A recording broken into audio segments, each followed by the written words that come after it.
अस्सलाम वालेकुम एवरीवन। उम्मीद है आप सब लोग जो है वो खैरियत से होंगे and welcome back to weekly session. नाजरीन, इन सेशंस का बेसिकली मकसद यही है ताकि आप लोगों को हम स्टॉक मार्केट के हवाले से जो है अप टू डेट रख सकें। और नाजरीन, इस channel Pakistan stock and forex market को लाइक भी जरूर कीजिएगा, सब्सक्राइब भी जरूर कीजिएगा, ताकि आप लोग हमारे आने वाली वीडियो से नोटिफाई रहें। और अपने फ्रेंड्स को सर्कल, अपने सर्कल में वीडियो जरूर शेयर किया करें ताकि वो लोग भी स्टॉक मार्केट में जो है वो काम कर सकें और पोर्टफोलियो को बहुत अच्छे तरीके से मैनेज कर सकें। नाज़रीन, जैसे कि हम देख रहे हैं मार्केट की सिचुएशन काफ़ी अच्छी चल रही है, काफ़ी पॉजिटिव मोमेंटम है मार्केट में पिछले हफ्ते से, और जैसे कि आगे रोल ओवर वीक भी है। तो हम जो है वो मार्केट को डिस्कस करेंगे। आज ही मार्केट को बेसिकली डिस्कस करेंगे। और क्यों जो है, रिजल्ट सीजन भी है, रिजल्ट्स भी आ रहे हैं। तो क्या यही वजह है कि रिजल्ट्स पॉजिटिव आ रहे हैं, काफी अच्छे पे आउट्स आ रहे हैं, बैंकिंग सेक्टर का काफी अच्छे रिजल्ट्स आ रहे हैं। और तो यही वजह है कि मार्केट जो है वो उतनी पॉजिटिव चल रही है कि इकोनॉमिक कंडीशन भी है, इकोनॉमिकली भी जो है वो पाकिस्तान की कंडीशन अच्छी चल रही है। तो ये भी रीजन है। तो क्या रीजन है बेसिकली हम डिस्कस करेंगे। तो उसके लिए जो है हमने उमर सलाह अहमद को जो है वो इनवाइट किया है। He is managing director and corporate finance at K trade securities. तो आइए वेलकम करते हैं। अस्सलाम वालेकुम सर। जी सलाम अलैकुम। कैसी हैं आप अरीबा? जी अल्हम्दुलिल्लाह सर, आप कैसे हैं? आप ठीक है? अल्हम्दुलिल्लाह जी, अल्लाह का शुक्र। सर, सबसे पहले आज की मार्केट का बताएं। आज जैसे कि हमने देखा आज काफी पॉजिटिव मार्केट, तो एक ओवरव्यू दे दें। देखिए आज जो तेजी का रुझान है मार्केट में वो बिल्कुल कंटिन्यू किया और मार्केट ने माशाल्लाह 2285 पॉइंट्स की तेजी दिखाई। Market is again close at an all time high 138,665 points. ठीक है। हमारे हिसाब से मार्केट में अभी भी there is plenty of room, काफी गुंजाइश है और तेजी की यहाँ पे। ठीक है। अभी आपने देखा होगा कि कल जो पीआईबी का ऑप्शन हुआ उसमें अगेन यील्ड्स नीचे आई हैं। ठीक है। इसके अलावा सिस्टम में लिक्विडिटी बहुत मौजूद है, प्लस द फैक्ट कि जी आपके म्यूचुअल फंड्स के पास भी जो आपका इंटरेस्ट रेट नीचे आया है। ठीक है, 22% से तकरीबन पिछले साल अभी नीचे आया है 11, 10.5, 11% पे। तो ये इस चीज का इम्पैक्ट है जो हमें नजर आ रहा है कि मार्केट में तेजी है। इसके अलावा और भी जो चीजें हैं उसमें आप देखें, ऑयल सेक्टर पे एक्सपेक्टेशन है काफी कि जी अभी तक परफॉर्म इतना ज्यादा नहीं किया है, it will start to perform. इसके अलावा बैंक्स ने काफी अच्छी तेजी का रुझान रहा है लेटली। जी। सही। सही। बैंकिंग सेक्टर को सर डिस्कस कीजिएगा, क्या वजह है बैंक्स क्यों इतनी तेजी परफॉर्म करे। एक मतलब एक मैक्सिमम जो है वो परफॉर्मेंस दिखा चुके हैं सारे बैंक, स्पेशली यूबीएल की बात करें, एचबीएल की बात करें। तो क्या कोई स्पेसिफिक रीजन है बैंक्स का अच्छा परफॉर्म करने का? देखिए बैंक्स में आया कि गोया कि जी होना यही चाहिए कि इंटरेस्ट रेट नीचे आया है तो बैंक्स की प्रॉफिटेबिलिटी कम होनी चाहिए। हम्म। टेक्निकली अगर प्योरली आप एक लेमैन की जबान में समझना चाहें तो कम होनी चाहिए, बट क्योंकि हमारा इंटरेस्ट रेट लेवल्स इतने ऊपर थे 22% पे, तो बैंक्स ने कोई ऐसा काम नहीं कर रहे थे। बैंक्स क्या कर रहे थे, गवर्नमेंट को ही लेंड कर रहे थे। प्राइवेट साइड पे प्राइवेट सेक्टर को, बिजनेसेस को बहुत ज्यादा लेंडिंग नहीं हो रही थी। अब जबकि इंटरेस्ट रेट्स ऐसे लेवल पर आ गए हैं जबकि बिजनेसेस ग्रोथ भी अफोर्ड कर सकते हैं, बिजनेसेस को ये नजर आ रहा है कि एक्सपेंशन अगर करते हैं, अगर दूसरे बिजनेसेस को अक्वायर करते हैं, ये चीजें अगर करते हैं एक्टिविटी, तो उनको लोन लेके भी किया जा सकता है। और इस वजह से पहले जो था हमारा, इनफैक्ट अगर देखा जाए तो मेरा व्यू ये था कि जी इतना हाई इंटरेस्ट रेट होने की वजह से बिजनेसेस के सर्वाइवल का क्वेश्चन आ रहा था। ठीक है, 22%, अगर आप 1% भी उसमें ऐड करते हैं जो इंटरेस्ट रेट स्प्रेड होता है, जो कि ट्राइबोर प्लस पे जो बोरोइंग हो रही होती है, तो यानी आप 23% पे बोरो कर रहे हैं। 23-24%, जी ये एक नॉर्मल अच्छे बिजनेस की ग्रोथ होती है, ये एक अच्छे नॉर्मल बिजनेस का जो है इससे कहीं कम आपका नेट मार्जिन ऑपरेशन ऑपरेट कर रहे होते हैं। तो अब जब ये 11% की रेंज में आ गए हैं, 10-11% की रेंज में, और आगे भी एक्सपेक्टेड है कि इंशाल्लाह और नीचे आएंगे। सो ये वजह है कि जी बैंक्स की प्रॉफिटेबिलिटी और फ्यूचर प्रोस्पेक्ट्स नजर आ रहे हैं कि जी बहुत ज्यादा कोई वो क्या कहते हैं, जैसे आप नॉन परफॉर्मिंग लोन्स होते हैं वो नहीं होंगे, बिजनेस कंटिन्यू करते रहेंगे। एंड इसी तरीके से बाकी उसमें ये है कि जी आपका ऑयल सेक्टर से हमें काफी एक्सपेक्टेशन है। Oil sector we believe will be the star pick. Fertilizers are good. Cements have not actually performed so far. So cements also look कि जी अब जब इंटरेस्ट रेट नीचे आ गया है, लोगों की ओवरऑल कंस्ट्रक्शन एक्टिविटी बढ़ेगी, लोगों की रियल एस्टेट की तरफ भी रुझान जाएगा। अभी हमने हाल ही में देखा कि समिट बैंक की एक डील हुई है, बैंक मकारमा की एक डील हुई है, जिसमें उन्होंने अपनी जो बिल्डिंग है उसको, हेड ऑफिस की जो बिल्डिंग थी उसको तकरीबन 12 अरब रुपए की वो डील हुई है। ये हम्म। इतनी बड़ी डील्स जो हैं, ये शायद पाकिस्तान की one of the largest deals में से आती है। ये इतनी बड़ी डील जो है ये कभी बगैर लेवरेज के तो हो ही नहीं सकती, हम्म। राइट? तो यहाँ पे जो भी बायर है उसने भी बैंक से लेवरेज लेकर ही अक्वायर किया होगा। एंड इन रेट्स पे एंड इंशाल्लाह गोइंग फॉरवर्ड और नीचे आते हैं रेट्स, सो वी एक्सपेक्ट कि इंशाल्लाह banking will continue to perform well. सही। फिर ऑलमोस्ट सारे सेक्टर्स आपने डिस्कस करी, रिफाइनरी सेक्टर का बताइएगा। हम देख रहे हैं कि अटक रिफाइनरी जो है वो काफी अच्छा परफॉर्म कर रही है एज कम्पेयर टू। हम एनआरएल की अगर बात करें, एनआरएल जो है नेगेटिव परफॉर्म कर रहा है। तो क्या वजह है, एक रिफाइनरी इतना पॉजिटिव और एक इतनी नेगेटिव, क्यों इतनी डिफरेंस डिफरेंस है दोनों में? देखिए अटक रिफाइनरी में अगर आप देखें तो अटक रिफाइनरी आपकी ज्यादा एडवांस्ड है। और एक तो दूसरी वजह ये है कि जी अटक रिफाइनरी में आपको जो कैश पर शेयर जो उनके पास है, हम्म। वो तकरीबन 300 रुपए का तो उनके पास कैश पर शेयर पड़ा हुआ है। ठीक है। मैंने आज और कल मतलब रिसेंटली नहीं देखी इनकी books, but they are sitting on ample liquidity. कि जी उनको अगर आप जब बिजनेस बंद भी कर दें, so they are able to take out their जो कॉस्ट ऑफ शेयर है, वो आपको वहीं से आपका निकल आएगा। हम्म। सो ये वजह है कि जी आपको जो बिजनेस है उसका, वो तो एक तरीके से फ्री में ही मिल रहा है जब आप अटक रिफाइनरी में इन्वेस्ट करते हैं। सही। चलिए, एज यूजुअल हमारे साथ पार्टिसिपेंट्स भी मौजूद हैं, काफी टाइम से जो हैंड रेज करे हुए हैं। अच्छा, फर्स्ट ऑफ ऑल अफशान अपना सवाल कर लें।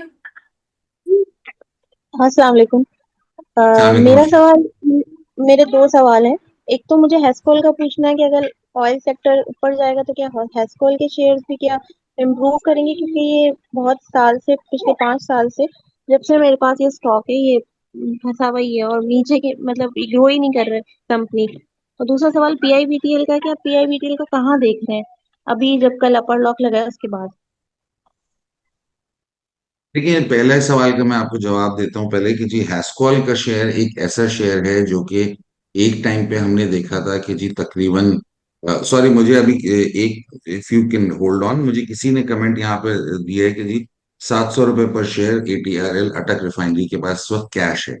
विच मीन्स कि जी अगर आप आज अटक रिफाइनरी का शेयर लेते हैं तो आपको 7 रुपए 24 पैसे का वो शेयर पड़ेगा इफेक्टिवली। कि अगर वो बिजनेस बंद करके अगर सबको कैश लिक्विडेट भी कर देते हैं तो 700 रुपए पर शेयर वो दे सकते हैं मार्केट में। ये परवेज मेहमद साहब ने बोला है। अच्छा, coming back to your question about Hascol. Hascol देखिए एक ऐसी कंपनी है जो कि एक टाइम पे पाकिस्तान की दूसरी लार्जेस्ट ओएमसी थी। एंड हैस्कॉल की का शेयर की प्राइस उस जमाने में 360 370 रुपए तक गई थी। वहां से फिर कुछ डिबैकल हुआ, कुछ इश्यूज आए उनके, डेट के इश्यूज आए उनके, लोन के इश्यूज आए। अब हैस्कॉल के शेयर्स की जो है दो चीजें हैं। एक तो ये है कि जी इंटरेस्ट रेट नीचे आता है, इस वक्त 54 बिलियन का डेट था उनके ऊपर लास्ट। 54 बिलियन के डेट का मतलब ये है कि उनकी अगर आप 22% पे इंटरेस्ट कॉस्ट ही लगा लेते हैं तो वो तकरीबन 10 अरब रुपए से ऊपर की उनकी इंटरेस्ट कॉस्ट थी। आज जबकि इंटरेस्ट रेट 10% पर आ गया तो वो 5 अरब पर आ गई सीधी सीधी। प्लस ये कि जी उनका अपना जो परफॉर्मेंस है कंपनी की, वहां पे कोई ऐसा बड़ा इशू नजर नहीं आता। ठीक है ना। परफॉर्मेंस उनकी जो रिस्ट्रिक्ट हो रही है वो सिर्फ वर्किंग कैपिटल की वजह से हो रही है। अब जबकि इंटरेस्ट रेट नीचे आ गए हैं तो उनकी बैलेंस शीट में भी थोड़ा रूम बनता है। सो उम्मीद कर सकते हैं कि जी इंशाल्लाह शेयर की प्राइस में भी जैसे जैसे ऑपरेशंस ऊपर जाते हैं तो इम्प्रूवमेंट आएगी। उसके लिए बहुत जरूरी है कि जो इनकी रिस्ट्रक्चरिंग हो रही है बैंक्स के साथ वो कंप्लीट हो जाए।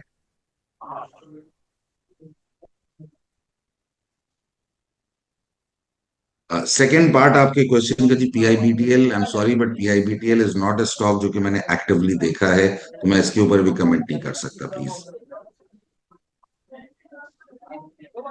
सर नेक्स्ट क्वेश्चन ले लें। नेक्स्ट क्वेश्चन जो है आतिफ अपना सवाल कीजिए।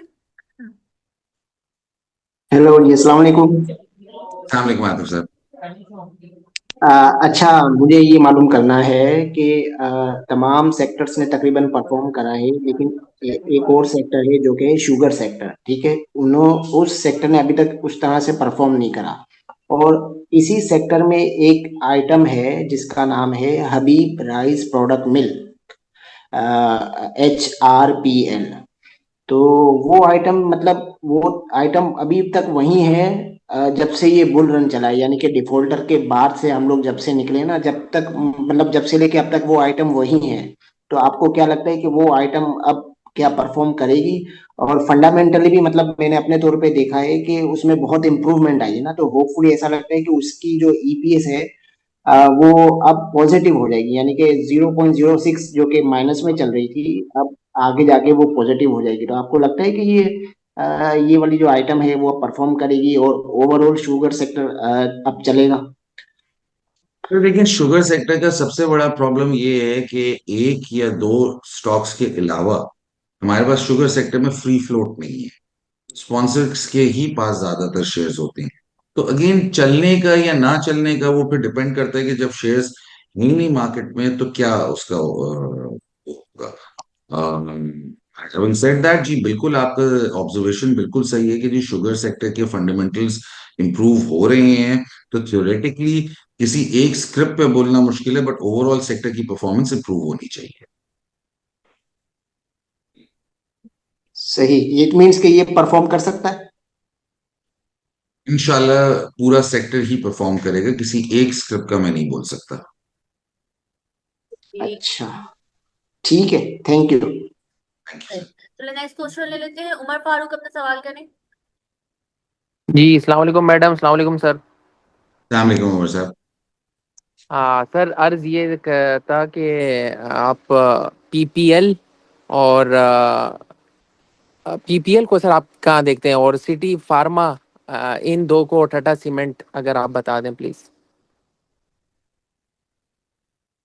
सर पीपीएल इंशाल्लाह देखें, जैसा कि हम सबको पता है कि हम सब सुनते आ रहे हैं, हाल ही में काफी बातें हुई हैं कि जी सर्कुलर डेट की पेमेंट आ जाएगी। सर्कुलर डेट को रिजॉल्व करने का गवर्नमेंट का और आईएमएफ का एक जो मुआहदा हुआ है उसके तहत वो है कि जी रिजॉल्व हो जाना चाहिए। तो अगर सर्कुलर डेट की पेमेंट्स रिलीज हो जाती हैं, जितना जल्दी रिलीज होती हैं उतना इन सबको फायदा है, चाहे आपका वो ओजीडीसी हो, चाहे पीपीएल हो, चाहे पीएसओ हो, चाहे आपके वो दोनों सुईज हो। क्योंकि एक्चुअली तो सर्कुलर डेट इन्हीं कंपनीज के बीच में आया है ना। सो आई मीन इससे काफी इनको फायदा होगा। अगेन इंटरेस्ट रेट नीचे आ गए हैं, बट स्टिल इनकी जो इंटरेस्ट कॉस्ट है, जो ये शॉर्ट टर्म बोरिंग करके जो एक्टिविटी इनकी चल रही है, वो उसमें जरूर फायदा आना चाहिए। ठीक है।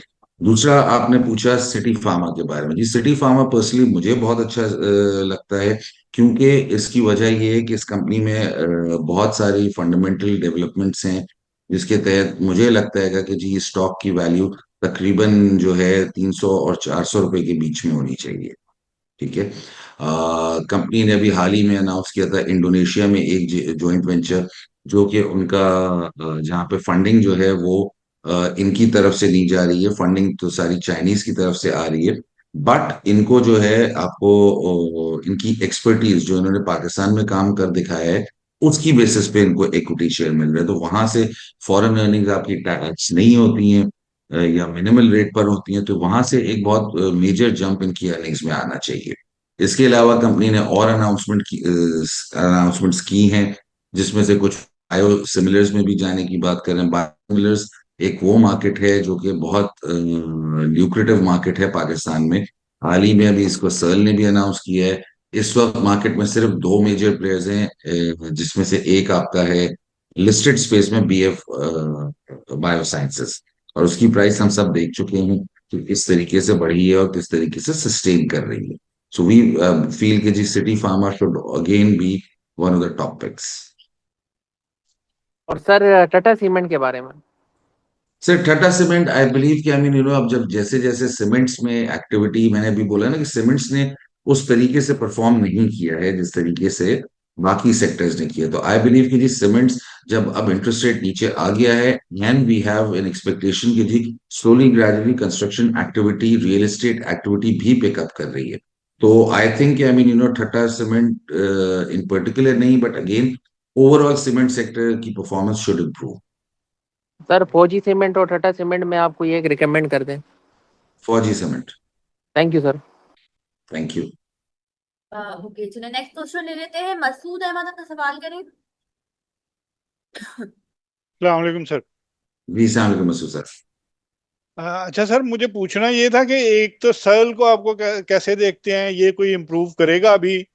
और जी दूसरा एक और सवाल ये है कि कोई देसी टेप है, कोई फेयर वैल्यू अगर किसी की चेक करनी हो तो? कोई वैसे तो डीसीआर डीएचसीएफ का मेथड होता है, तो उसके अलावा कोई ऐसी कोई टिप है कि जिससे पता चल सके? तो देखिए, पहले देसी टिप का बोल देते हैं। जो देसी टिप लोग यहाँ पे इस्तेमाल कर रहे होते हैं मसूद साहब, वो ये है कि अगर सेक्टर का एवरेज आपका प्राइस टू अर्निंग्स चल रहा है 10 पे, और कोई कंपनी अगर 7 पे चल रही है, तो फिर उसको एक अट्रैक्शन पॉइंट से देखा जा सकता है। बट फिर उसमें अदर फैक्टर्स उनके देखने होंगे कि लेवरेजिंग कहाँ पर है, वहां पे स्पॉन्सर्स कैसे हैं, काम में क्या उनके ग्रोथ माजी में आई है, और क्या उनकी अनाउंसमेंट्स क्या हैं, वो सारी चीजों को फिर भी हमें कंसिडर करना पड़ेगा।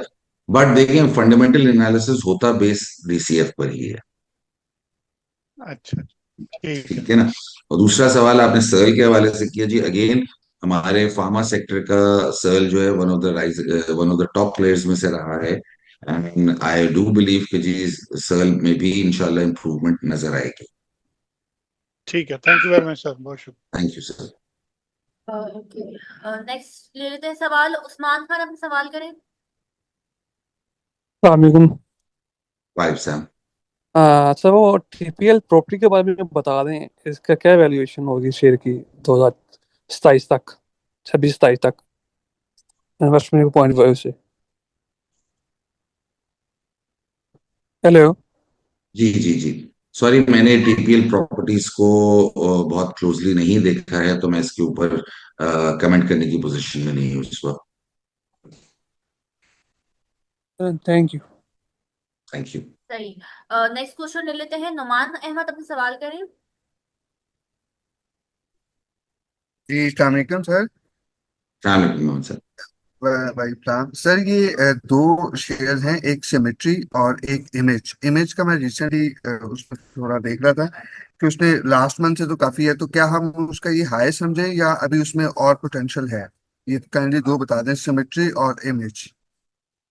देखिए, सिमेट्री क्योंकि इसका आईपीओ मैंने ही किया था, so I do think that there is significant value still in the business, especially जो अभी इन्होंने हाल में ही रिसेंटली अनाउंसमेंट्स की थी कुछ माह पहले, कि इन्होंने कुछ नए products, AI driven products launch कर रहे हैं, इन्होंने उस साइड पे जा रहे हैं। तो आई थिंक वो एक बहुत मैसिव ग्रोथ के एरिया है, जहाँ पे अगर इनके प्रोडक्ट्स की डिमांड ये क्रिएट करने में कामयाब होते हैं, तो इस चीज में कोई वो नहीं है कि सिमेट्री का शेयर हमें सिस्टम्स की तरह एक अच्छे लेवल पे, सिस्टम्स का शेयर 10 रुपए का है पार वैल्यू, इनके 1 रुपए है। तो इस चीज की कोई वरीद नहीं है कि हम सिमेट्री के शेयर को भी 30, 40, 50 रुपए पे देखें। But there is a very clear disclaimer over here कि उनको अपने जो एआई बेस्ड प्रोडक्ट्स हैं उनमें ग्रोथ करनी होगी। उनके जो पुराने, जो ट्रेडिशनल लाइन ऑफ बिजनेस है, वहां तो एक स्टेडी ग्रोथ उनकी आ रही है। बट ये वो सेगमेंट है एआई वाला जो उनका है, जो कि इन्हें काफी एक्सपोनेंशियली एकदम से आपको नजर आए कि जी बॉटम लाइन जो है, रेवेन्यू और बॉटम लाइन दोनों जो है 2 और 3 गुना से एकदम से बढ़ती हुई नजर आए। ठीक है। राइट। अब आपका दूसरा कंपनी आपने जो पूछा वो है इमेज। इमेज का जी हाल ही में मुझे पता चला है कि इनका जो रीट का भी था वो भी आने वाला है आईपीओ। जी तो आई जी। बिलीव उसकी वजह से मार्केट में एक्सपेक्टेशन है कि जी इनका जब रीट आएगा, किसी भी कंपनी का जैसे होता है कि जी सब्सिडरी का अगर रीट कोई भी आईपीओ आ रहा होता है, तो उसमें काफी हम देखते हैं कि गेन होता है। तो इसी तरीके से मुझे लगता है कि इसमें भी ये गेन है। मीन्स अभी इसमें मजीद पोटेंशियल है, आप ये कह रही जी जी जी जी। जी thank you sir, thank you. Thank you okay, sir. Ahmed Hasan अपना सवाल करें। Thank you ma'am. सर अस्सलाम वालेकुम। वालेकुम सर अस्सलाम सर। दो चीज़ें सर, दो शेयर्स के बारे में पूछना था। एक, कोलगेट का सर प्राइस लोअर होना शुरू हो गई है, इसकी रीज़न काइंडली बता दें। और जी दूसरा सर। बीएफ एग्रो के बारे में काइंडली, अगर आपकी कोई नॉलेज है सर। बीएफ बरकत एग्रो फ्री। इज बरकत फ्रीजियन, ठीक है। सर कोलगेट के बारे में, आई एम सॉरी, मुझे बहुत ज्यादा नहीं इसके बारे में इल्म है इस वक्त कि इनका बिजनेस का क्या हुआ है, क्योंकि अगेन देखिए, कोई भी जो मार्केट में देख रहे होते हैं हम लोग, वो ज्यादा वॉल्यूम वाले शेयर्स को, ज्यादा प्रोमिनेंस वाले शेयर्स को देख रहे होते हैं। कोलगेट में इतना ज्यादा वॉल्यूम होता नहीं है। बीएफ एग्रो जी मेरे ख्याल से बहुत यूनिक कंपनी है, and it's a great company. And आगे इंशाल्लाह इसमें मुझे लगता है कि जी इसमें काफी अच्छी परफॉर्मेंस दिखाई है, और रिजल्ट्स भी काफी अच्छे दिखाएगा ये आगे चल के। Thank you sir. Thank you. Next question, S Khan अपना सवाल करें। जी अस्सलाम वालेकुम। जी मेरा सलाम क्वेश्चन अलैकुम। यह था कि अभी सिमेट्री का आपने बताया, तो आपको लगता है कि पोटेंशियल स्टॉक ऐसा बन जाएगा जो डिविडेंड देगा इन फ्यूचर? दूसरा क्वेश्चन मेरा यह था कि आयशा स्टील को आप कैसा देखते हैं? तो देखिए, स्टील, पहले मैं दूसरे क्वेश्चन को आंसर कर देता हूँ। देखिए, जो हमारा स्टील सेक्टर है, हमारा सीमेंट सेक्टर है, हमारे कंस्ट्रक्शन रिलेटेड सेक्टर है, उसमें एक्टिविटी रिसेंट टाइम्स में कम रही है। उसकी वजह दो तीन चीजें हैं, उस पर बात कर लेते हैं। नंबर वन, इंटरेस्ट रेट इतना हाई था कि जी लोग कोई भी लोन लेने से, कोई भी उससे घबरा रहे होते थे। और आपको पता है आजकल प्रॉपर्टी और रियल एस्टेट की प्राइसेस इतनी ऊपर चली गई हैं कि किसी भी आम आदमी के लिए घर बनाना एक ख्वाब ही रह गया है, और अपने रिसोर्सेज से तो बहुत मुश्किल काम हो गया है। तो इस वजह से लोगों को अब, जैसे मैंने पहले भी कहा कि मुझे लगता है कि जी इंटरेस्ट रेट नीचे आया है, तो शायद लोग वहां पे उस साइड पे हिम्मत करना शुरू करें। ठीक है ना? तो आई बिलीव कि जी स्टील में वहां से एक्टिविटी पिकअप होनी चाहिए। खान साहब, आपका दूसरा पार्ट क्वेश्चन का फिर से रिपीट कर देंगे प्लीज? सिमेट्री की आपने बात की, तो आपको लगता है ये जी। पोटेंशियल स्टॉक ऐसा है कि इन फ्यूचर ये डिविडेंड्स दे सकता है? मतलब मैं तो प्रेफर ही हमेशा डिविडेंड स्टॉक्स करता हूँ, तो आपको लगता है कि इसके अंदर ये पोटेंशियल के स्पॉन्सर्स ऐसे हैं कि आपको लगता है इन फ्यूचर वो डिविडेंड दे सकते हैं? देखिए, स्पॉन्सर्स इसके माशाल्लाह इंडस्ट्री एक्सपर्ट्स हैं। They been in the industry and they started the company with, मैं हमेशा, मुझे याद है, बड़ी एक प्राउडली वो बात करते हैं कि यार मैंने 1.5 लाख रुपए से कंपनी शुरू की थी और आज मैं 150 एम्प्लॉइज पे बैठा हूँ। ठीक है? तो 1.5 लाख रुपए से यहाँ तक उन्होंने पिछले 20-22 साल में सफर गुजारा है। और बिल्कुल, क्योंकि स्पॉन्सर्स के लिए ऐसा नहीं है कि जी स्पॉन्सर्स के दूसरे बिजनेसेस हैं, स्पॉन्सर्स की जो भी सोर्स ऑफ इनकम है वो सिमेट्री से ही है। तो डेफिनेटली जी हर कोई चाहता है कि अपने हालात को इम्प्रूव करे और अपने वो करे। तो जब वो उनको भी डिविडेंड देंगे तो उनकी अपने पर्सनल इनकम बढ़ती है ना। तो बिल्कुल बिल्कुल सिमेट्री बिल्कुल। Is doing good work, and I do believe कि जी आगे चल के डिविडेंड बिल्कुल इसमें आ सकता है। Okay, thank you. Thank you. Afzal Hussain अपना सवाल करें। जी अस्सलाम वालेकुम सर। सर दो क्वेश्चन थे। पहला तो आप नियर फ्यूचर में किसी और कंपनी को स्प्लिट होता देख रहे हैं कि उसका शेयर जो है वो लाइक काफ़ी ओवर वैल्यूड, मतलब इन टर्म्स ऑफ के प्राइस में काफ़ी ज़्यादा हो गया और वो स्प्लिट हो सकता है? और दूसरा सर, अगर आप ये डेस्कॉन के बारे में काइंडली कुछ बता सकें, इसके बारे में आपकी क्या ओपिनियन है? Thank you sir. Descon again is one of those companies जो कि आज की नहीं है, कोई नई कंपनी नहीं है, एक प्रूवन ट्रैक रिकॉर्ड है, एक अच्छी परफॉर्मेंस रही है कंपनी की, और एक स्टेबल परफॉर्मेंस रही है। So I do believe that Descon is one of those stocks जो कि आपको पोर्टफोलियो में रखना चाहिए from a medium to long term perspective. दूसरा सवाल आपका स्टॉक्स के बारे में है जी। आज आपने देखा होगा कि कोहिनूर टेक्सटाइल ने भी अनाउंस किया है कि स्टॉक स्प्लिट कर रहे हैं। और मुझे ये लगता है कि जी कोई भी कंपनी जिसका शेयर 500 रुपए से ऊपर चला जाता है एक दफा, उसको स्टॉक स्प्लिट जरूर एक्सप्लोर करना चाहिए, क्योंकि और कुछ हो नहीं हो, उससे ट्रेडेबिलिटी बढ़ जाती है उसकी। Thank you. ठीक, इमरान अपना सवाल करें। जी, अस्सलाम वालेकुम। बात नहीं, बात। मुझे सवाल जी, मुझे सवाल पूछना था। एक तो सवाल ये था, सब दो सवाल पूछ रहे हैं तो मैं भी दो पूछूंगा। एक ये था कि फैसल बैंक की जो करंट प्राइस है, इस पर इन्वेस्टमेंट बनती है और या इसको थोड़ा वेट करना चाहिए नीचे आने के लिए? और दूसरा, आल्टर्न एनर्जी का आप बता सकते हैं कि इसका फ्यूचर प्रोस्पेक्ट्स क्या हैं? सेकंड जी, मैं जरा, आपने पूछा है स्पेसिफिक बड़ा फैसल बैंक के ऊपर। देखिए, फैसल बैंक माशाल्लाह is converting into Islamic bank, and I do believe that Faisal bank will continue on its steady growth path। ठीक है। बट मुझे ये लगता है कि अगर बैंक्स में मुझे उस पर पूछें तो मुझे बैंक अल्फला ज्यादा बेहतर स्टॉक लगता है। ठीक है।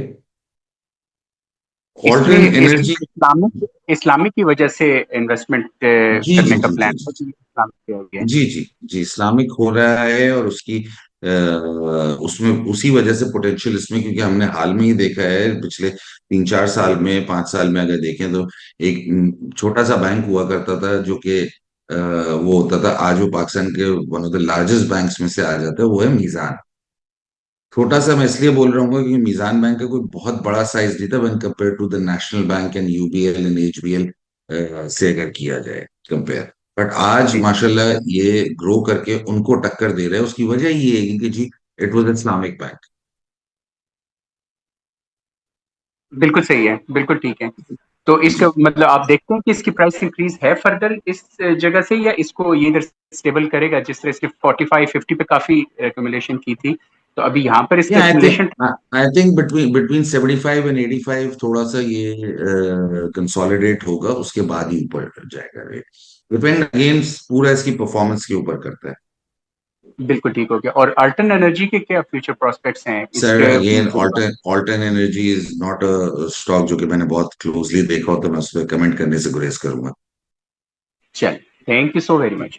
Thank thank you. You. Dawood Khan, आप सवाल कीजिए।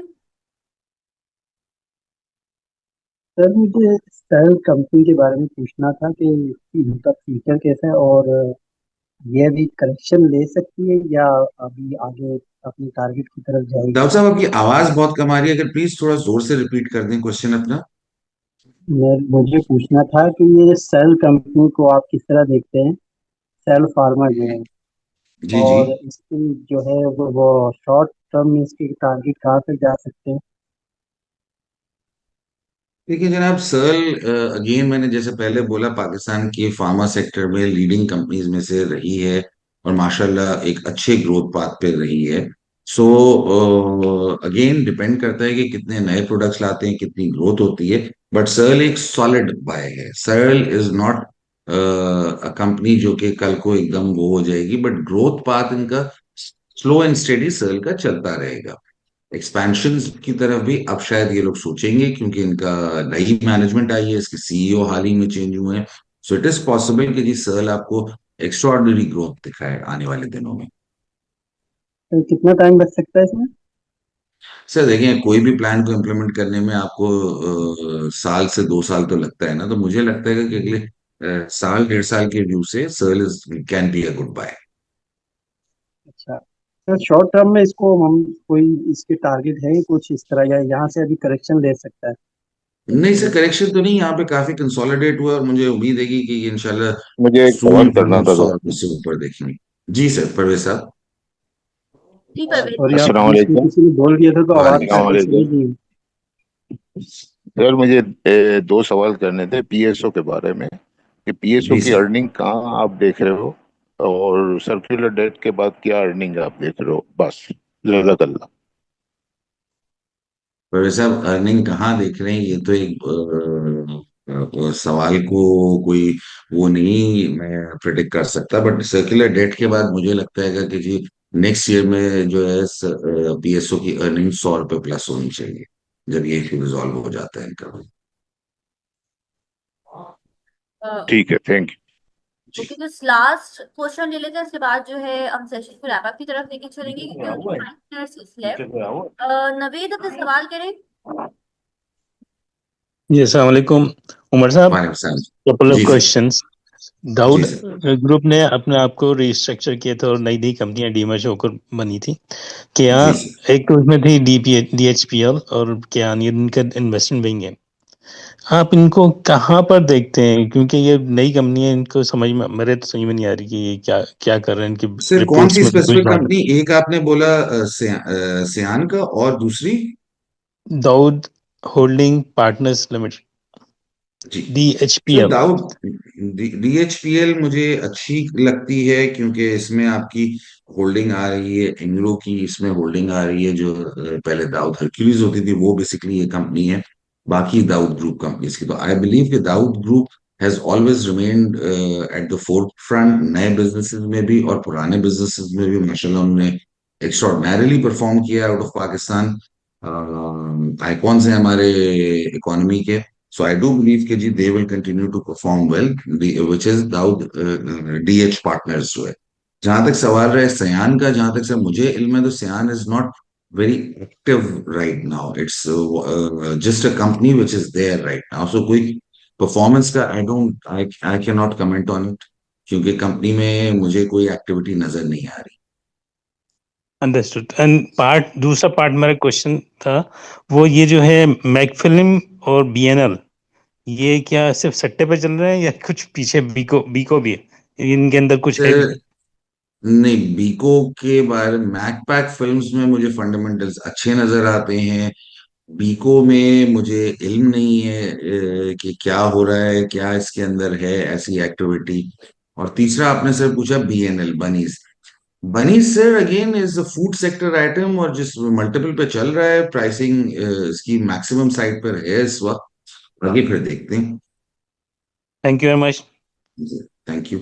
अरीबा, कुछ सवाल साइड पर आए हुए हैं, मैंने कहा उनको भी एड्रेस कर दूं। एक उस्मान साहब ने पूछा है कि एमसीबी या सिटी फार्मा। आई थिंक जी दोनों बहुत अच्छे स्टॉक्स हैं, इन दोनों पोर्टफोलियो में होने चाहिए। इरफान साहब ने पूछा है future of TOMCL. I think जी ऑर्गेनिक मीट कंपनी का बहुत ब्राइट फ्यूचर है। आगे मुझे बहुत अच्छे इनके नजर आ रहे हैं, because they have perform exceptionally well as far as product development is concern. और नई इकोनॉमीज खोली हैं उन्होंने। जैसे पाकिस्तान से आज तक कभी भी फूड सेक्टर में यूएसए कोई चीज नहीं गई थी, पाकिस्तान से कभी भी फूड सेक्टर में चाइना कोई चीज नहीं गई थी। इन्होंने चाइना भी खोला है फॉर वो, एंड देन इन्होंने आपका यूएसए की मार्केट भी खोली है। उसके अलावा आप अगर देखें, इन्होंने और बहुत सारी मार्केट्स को खोला है with their product, better quality product. उसमें टेक्नोलॉजी का एस्पेक्ट भी है। तो आई do think that this is one of the hidden gems of the stock exchange, जो कि आगे इंशाल्लाह बहुत अच्छा परफॉर्मेंस नजर आएगी इसकी। पाक इलेक्ट्रॉन एंड वेव्स में अगर मुझे पूछा जाए, जो अगला सवाल करंट आ रहा करंट है। प्राइस पे बाय कर सकते हो तो कौन सी? जी जी इरफान साहब, बिल्कुल करंट प्राइस पे भी मुझे organic meat company is one of those companies जो कि मुझे लगता है कि ये 100 रुपए का स्टॉक होना चाहिए, क्योंकि अपने सेक्टर में ये स्टैंड आउट कर रहा है, both in terms of the technology and the product that they have deployed. आप देखें पाकिस्तान से आज तक कभी किसी कंपनी ने, सऊदी हो गया या यूएई हो गया, कभी भी बाय सी नहीं एक्सपोर्ट किया था, हमें परमिशन ही नहीं होती थी। दे वर द फर्स्ट कंपनी जिसने सऊदी एक्सपोर्ट सर करके एक और दिखाया सवाल है करना था। बाय सी। जी परवेज सर। इस सवाल एक रह गया था, मैं ये बोल रहा था कि करंट अर्निंग क्या आ सकती है पीएचओ की, मतलब सर्कुलर डेट के बगैर। सर मैंने वो सवाल, अगर आपने नोटिस किया हो, मैंने उस सवाल को अवॉइड करने की कोशिश की थी कि मतलब मुझे ये तीस लगता है तीस कि रुपए आ बेहतर रही हो थी जाए। पिछले साल, कुछ 30 रुपए 32 रुपए थी, कुछ ऐसा कुछ जी था, सर। मगर चलो जी ठीक। सर। ठीक ठीक है थैंक यू। जजाकल्ला। Thank you. अच्छा सर, जस्ट मैं लास्ट क्वेश्चन आपसे पूछना चाहूंगी, कल क्या लगता है कल किस तरह मार्केट परफॉर्म करेगी, और कुछ टॉपिक बताएंगे कौन से ऐसे सेक्टर्स है, कौन से ऐसे आइटम्स है जो आप कल के लिए सजेस्ट करेंगे? जी मुझे लगता है कि कल भी इंशाल्लाह मार्केट में तेजी का रुझान रहेगा। मुझे लगता है कि इंशाल्लाह कल हम 1,40,000 का लेवल फिर देख लेंगे कि कल अचीव हो जाएगा। ठीक है। ओवरऑल मार्केट की अगर डायरेक्शन देखें, तो मुझे लगता है कि ये market is not just good enough for 150,000 और 175, but market is good right now for 200,000 points. ठीक है। स्टॉक्स में आपने आज भी देखा, PSO, PPL, OGDC, FFC, Habib bank, UBL, national bank of Pakistan, ठीक है, अलोंग विद मुझे जो नजर आता है आपको इज अनदर आइटम जो कि अच्छा लगता है कि परफॉर्म करेगा। इसके अलावा छोटे स्क्रिप्ट्स में अगर देखें तो बैंक ऑफ पंजाब बहुत अच्छा लग रहा है, ठीक है ना। एंड सिमिलरली आपका, मुझे लगता है कि आपका PPL and national bank should stand out tomorrow. Okay, तो सेशन को रैप अप करते हैं। Thank you so much sir, आपने बहुत अपना कीमती वक्त दिया और बहुत काफी इंफॉर्मेटिव था आपका session. Thank you so much sir once again. और सर आने वाले सेशन पे जो है आपको हम फिर इनवाइट करेंगे। Thank you so much participant इंशाल्लाह। सबने हमें ज्वाइन किया। नाज़रीन, आज के सेशन से ज्यादा चाहूंगी, अपना ख्याल रखिएगा। अल्लाह हाफिज़ सर। Thank you. अल्लाह।